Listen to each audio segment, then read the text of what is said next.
ভাবছো আহারে যে ব্লক বক্স লগানাই কিন্তু লগাইছে দেখো না কি লিখা আজি হল দুৰ্গা পূজাৰ লাষ্টৰ দিন দশমী আৰু তাৰ কাৰণে ফুচুক লগত লৈ আহিলো দেৱী মাৰ দৰ্শন কৰিবলৈ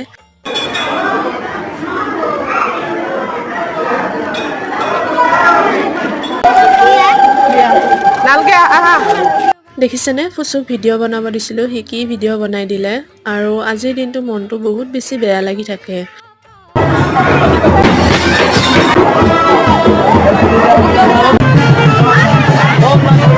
দেৱী মাক মণ্ডপৰ পৰা ওলাই অনা দৃশ্যখিনি সঁচাকৈয়ে চাব মন নাযায় ইমান বেছি বেয়া লাগে আৰু তাৰ পিছত মেলাখন অকমান ঘূৰি কিবা কিবি বস্তু লৈ খাই অকমান টাইম মণ্ডপৰ কাষত বহি ঘৰলৈ বুলি উভতিলো আৰু আপোনালোকৰ এইবাৰ দুৰ্গা পূজা কেনেকুৱা গ'ল জনাবচোন আৰু আজিৰ ভিডিঅ'টি ইমানে শেষলৈ চোৱাৰ বাবে ধন্যবাদ বাই বাই